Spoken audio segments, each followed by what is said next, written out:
السلام علیکم. صوت القرآن تجویدی قاعدہ کورس کلاس 6 میں حافظ نظر محمد آپ کی خدمت میں حاضر ہے.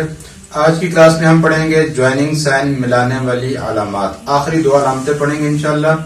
پیچھے ہم نے پڑھی تھی کلاس 2 میں کلاس 3 میں ہم نے پڑھا تھا شارٹ سائن. اس کے بعد ہم نے 6 لانگ سائن پڑھے تھے, پھر 2 سافٹ سائن اور آخری 2 جوائننگ سائن انشاءاللہ آج ہم پڑھیں گے.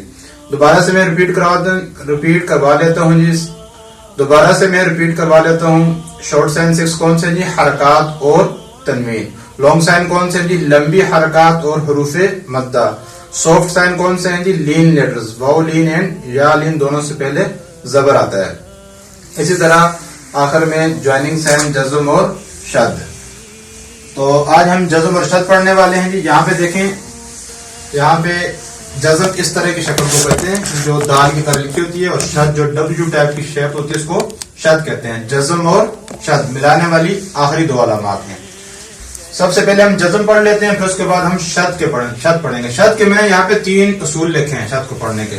پہلا اصول ہے جی, شد والے حرف کو 2 دفعہ پڑھتے ہیں. جس کے اوپر شد آئے گا اس کو کتنی دفعہ پڑھیں گے جی؟ 2 دفعہ پڑھیں گے. نمبر 2 ہے جی, مضبوطی کے ساتھ ملاتے ہیں. جب بھی شد والے حروف کو پڑھیں گے آپ نے اس کو مضبوطی کے ساتھ ملانا ہے. اگر مضبوطی سے نہیں ملائیں گے تو پھر غلطی ہو جائے گی. میں آپ کو مثال دیتا ہوں, جیسے واو اور یا ہے. اگر واو اور یا کو مضبوطی سے نہیں ملائیں گے تو وہ نرمی والی علامت بن جائے گی. جیسے حمزہ واو زبر او, او تو نرمی والی علامت تھی. اصل میں ہم نے واو کی آواز پڑھنی ہے. حمزہ واو زبر او, واو زبر وا, او وا. تو واو کی اصل آواز پڑھیں گے. اصل آواز تب ہی ہوگی جب ہم اس کو مضبوطی کے ساتھ ملائیں گے. آخری اصول ہے جی, ظاہر کر کے پڑھتے ہیں. یعنی جب بھی ہم شد کو پڑھیں گے تو کلیئر پڑھیں گے تاکہ پتہ چلے کہ ہم نے شد کو 2 دفعہ پڑھا ہے. تو سب سے پہلے ہم جزم پڑھ لیتے ہیں. جزم بالکل آسان ہے جی. جزم والے حرف کو پچھلے کے ساتھ ملا کر 1 ٹائم پڑھتے ہیں. جیسے یہ تا میں جزم آ رہی ہے, تا کو ہم پچھلے کے ساتھ ملائیں گے.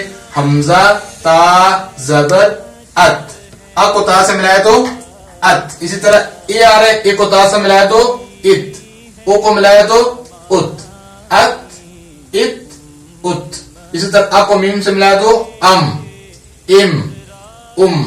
میں نے پہلے بھی آپ کو کہا ہے کہ جب بھی آپ بچوں کو پڑھائیں پوری تختی پڑھانے کی بجائے ان کو سمجھائیں. اب میں کئی بچوں کو پڑھاتا ہوں, صرف میں یہ کہتا ہوں کہ حمزے کی آواز دیکھیں کیا بنتی ہے, آ. تو آ کو تا سے ملایا تو بچہ خود ہی بتا دیتے ہیں کہ ات. اے کو ملایا تو ات, او کو ملایا تو ات. تو کوشش کیا کریں کہ بچے سے کام لینا ہے, آپ نے خود کم پڑھانا ہے. سمجھانے کے لیے بچے سے کہیں آپ پڑھ کے سنائیں کیسے ملائیں گے. تو 2-3 لیٹر بھی اگر آپ بچے سے سمجھا دیتے ہیں تو زیادہ پڑھانے کی ضرورت نہیں رہتی. لیکن اگر آپ سمجھائیں گے نہیں تو پھر آپ جتنے قاعدہ اور بھی لکھیں وہ آپ پڑھا دیں تو انشاءاللہ جتنا مرضی آپ پڑھائیں گے اس کو فائدہ نہیں ہوگا. آپ کو فائدہ تب ہی ہوگا جب آپ سمجھا کر پڑھائیں گے. آگے چلتے ہیں جی. یہاں پہ بھی وہی ہجوں کا طریقہ ہے, سب کی آوازوں کا آپ نے الگ الگ ہی پڑھنا ہے. یہ لیٹر پڑھ لیتے ہیں, تھوڑا سا مشکل ہے, اس کے میں آپ کو ہجے بھی بتا دیتا ہوں. اب حمزہ کے اوپر جی کھڑی زبر آ رہا ہے لانگ سائن, پھر مد آ رہا ہے. یعنی کہ اس کا مطلب کیا ہے کہ حمزہ کو پہلے ہم نے زیادہ لمبا کرنا ہے. لمبا کرنا تھا, کھڑی زبر آیا تھا, مد آ گیا تو 5 سیکنڈ ایکسٹرا لانگ کرنا ہے, زیادہ لمبا کرنا ہے. لام میں اب آ گیا آگے جزم. تو لام کو کیا ہے جی, لام کہہ رہے کہ مجھے پچھلے کے ساتھ ملانا ہے. تو حمزہ کو پہلے ہم ایکسٹرا لانگ کریں گے, پھر لام کے ساتھ ملائیں گے. تو کیسے ہوگا؟ حمزہ لام مد کھڑی زبر, حمزہ لام مد کھڑی زبر. ہجے جب بھی آپ نے کروانے ہیں پہلے لیٹرز کے نیم لینے ہیں بعد میں سائن کے. تو کیا بن جائے گا؟ آل. پھر سیکنڈ حمزہ کو پڑھیں گے, حمزہ اسٹینڈنگ فتحہ, حمزہ اسٹینڈنگ زبر آ, نون زبر نا. سو آل آ نا. تو بچوں کو اکٹھا نہیں پڑھانا. اگر اکٹھا پڑھیں گے بچے تو لازمی بھی غلطی کریں گے. اس کے بعد جی حمزہ ساکن کو جھٹکے سے پڑھتے ہیں. یہ دیکھیں شین کے ساتھ جو آ رہا ہے یہ حمزہ ہے. اگر الف ہوتا تو اس کے اوپر سائن نہ ہوتا تو پھر ہم کہتے ہیں الف, شین الف زبر شاہ, پھر ہم لمبا کرتے. چونکہ الف کے اوپر سائن آ گیا تو پیچھے ہم نے پڑھا تھا کہ الف کے اوپر کوئی بھی سائن ہو تو اس کو حمزہ پڑھتے ہیں. تو اب یہ حمزہ بن گئے, لہٰذا یہ مدہ نہیں رہا, لہٰذا ہم اس کو جوائن کریں گے اور جھٹکے سے بھی پڑھیں گے. شین حمزہ زبر شا, نون 2 پیش نون, شا نون. آگے چلتے ہیں جی, آخری علامت پڑھیں گے جوڑنے والی شد. شد کے میں نے 3 اصول آپ کو شروع میں بتائے, دوبارہ ریپیٹ کروا لیتا ہوں. شد والے حرف کو 2 دفعہ پڑھیں گے، مضبوطی کے ساتھ ملائیں گے اور ظاہر کر کے کلیئرلی پڑھیں گے. یہاں پہ دیکھیں میں آپ کو اسپیشلی واو اور یا کا میں نے کہا تھا، یہ دیکھیں اب واو میں شد آ رہا ہے اور یا میں بھی یہاں پہ شد آ رہا ہے. اب اس کو ہم کیسے پڑھیں گے؟ حمزہ واو زبر او، واو زبر و، او و، او والی آواز نہیں کریں گے، مضبوطی سے ملائیں گے. ایو و یعنی واو کی اصل آواز پڑھنی ہے آپ نے، ٹھیک ہے. او و اج ین، بچوں کو دونوں آوازیں الگ الگ پڑھانی ہے.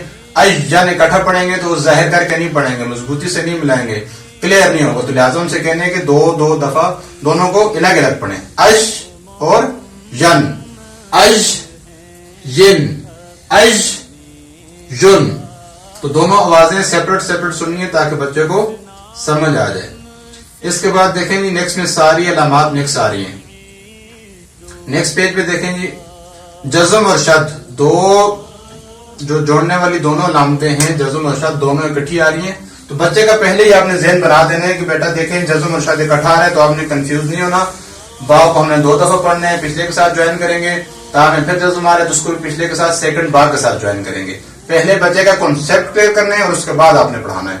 تو تا با زبر تب، پھر با تا زبر بت، تب بت اکٹھا پڑھے گا بچہ تو پڑھ جائے گا تبت، تو وہ کلیئر نہیں ہوگا. تو اب اس کو سمجھ بھی نہیں آئے گی کہ اس نے 2 دفعہ پڑھا ہے نہیں پڑھا. الگ الگ پڑھے گا تو اس کو اچھے سے سمجھ آ جائے گی. سو تب بت.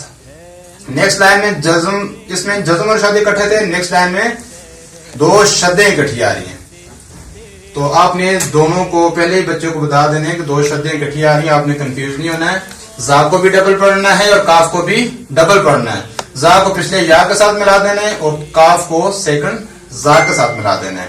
تو یا زا زبر یز مضبوطی کے ساتھ، پھر زا کاف زبر زک، یز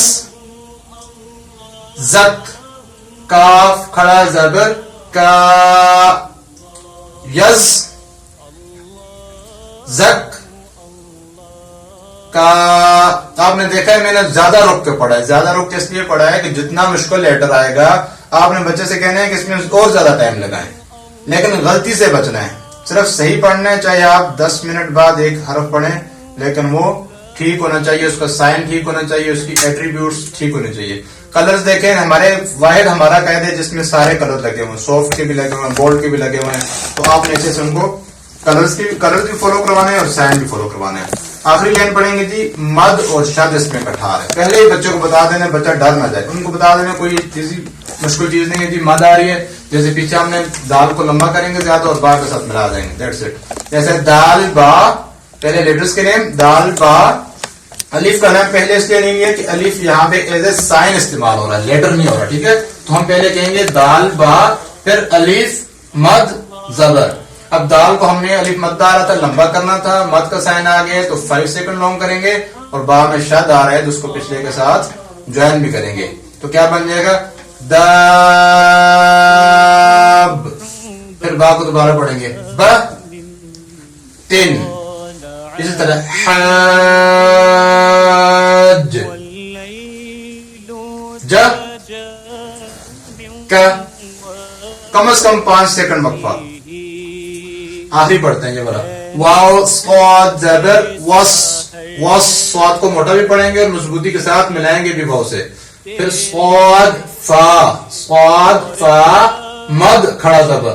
پہلے لیٹرز کے نیم پھر سائن کے. اب پہلا جو فا ہے صاد ہے وہ واو کے سائن کے ساتھ پڑھا تھا اور دوسرا جو صاد ہے وہ اس کے اپنے سائن کے ساتھ. صاد فا مد کھڑا زبر. صاف وس، صاف فا کھڑا زبر فا، تازے تی وس صاف. اچھا آگے ہر پارٹ کے بعد جیسے آپ کو میں نے بتایا تھا ایکسرسائز آ رہی ہے کہ 5 پارٹ میں ہم نے کون سی علامات پڑھی، جوائننگ سائن پڑھے، جزم شد، پھر شد کے 3 اصول یہاں پہ بھی لکھے ہوئے ہیں. تو آپ نے یہ چیزیں ریپیٹ کروا دینی ہے ڈیلی بیس پہ. آپ نے جب بھی آپ نے بچوں کی کلاس کرنی ہے سب سے پہلے اگر آپ مثلاً آج ہم نے جوائننگ سائن پڑھے ہیں پھر بھی آپ نے ڈیلی بچے سے پوچھنا ہے کہ پہلے پارٹ میں ہم نے کیا پڑھا، تربی کے حروف پڑھے تھے، وہ کتنے تھے، سبز حروف کو کیسے پڑھتے ہیں، نرمی سے کون سے حروف ہیں، یہ ڈیلی آپ نے کوشچن آنسر کرنے ہیں. اس کے بعد شارٹ سائن پڑھے تھے، تو یہ نہیں کہ آپ جوائننگ سائن پڑھا رہے ہیں تو بس یہیں سے شروع ہو جائے، نہیں. پہلے بچے سے پوچھیں کہ ہم نے شارٹ سائن پڑھے تھے، ان کا نام بتائیں، ان کو ہم نے شارٹ پڑھنا تھا. پھر لانگ سائن کا نام ان سے پوچھیں، پھر ان کا سائن پوچھیں کہ الف مدد سے پہلے کون سی علامت ہوتی ہے، واو مدد سے پہلے، یا مدد سے پہلے، یہ اچھے سے پوچھیں. اس کے بعد آپ جو ہے نیکسٹ پہ آ جائیں، سافٹ سائن کے نام پوچھیں، پھر ایک دو حروف بچوں سے سن بھی لیں. پھر جو ہے جوائننگ سائن ان سے کہیں کہ آج ہم جو ہے جوائننگ سائن پڑھیں گے. یعنی جب تک بچوں کو ڈیلی بیس پہ آپ نے 5 منٹ پیچھے سے ساری چیزیں ریپیٹ کروانی ہے، دین جو ہے آپ نے نیو لیسن ان کو سٹارٹ کروانا ہے، تاکہ ساری چیزیں پیچھے سے ریپیٹ ہو جائیں تو نیو لیسن ان کو سمجھنے میں آسانی ہو. آج کی کلاس میں اتنا ہی ہے. انشاءاللہ نیکسٹ جو کلاس ہوگی اس میں ہم انشاءاللہ تجوید کے بارے میں پراپر پڑھیں گے کہ آیا تجوید جو ہے وہ کیوں ضروری ہے، اور قرآن مجید کو کون سے ضروری قواعد ہیں جو ہر کسی مسلمان بچے کو یا بچے کو آنے چاہیے. تو اس کے بارے میں جو ضروری چیزیں تھی وہی ہم نے اپنے قاعدے میں لکھی ہوئی ہیں. کوئی زیادہ لینتھی کورس ہم نے نہیں تیار کیا ہوا، جسٹ 5 پیجز ہیں اور 5 پارٹس ہیں سیم. یعنی جو 5 پارٹس ہم نے ابھی پڑھے ہیں انہی کو دوبارہ سے تجوید کے ساتھ لکھا ہوا ہے. تو زیادہ لینتھی کام نہیں. انشاءاللہ آپ تجوید کے جو رولز پڑھیں گے، جس طرح انشاءاللہ آپ کو سائن ہم نے اچھے سے آسانی سے سمجھائیں، اس طرح انشاءاللہ ہم تجوید کے رول بھی آسانی کے ساتھ سمجھیں گے. تو آج کے لیے اتنا ہی. انشاءاللہ نیکسٹ کلاس میں دوبارہ ملتے ہیں. اللہ حافظ. دو ٹکڑے انگشت کے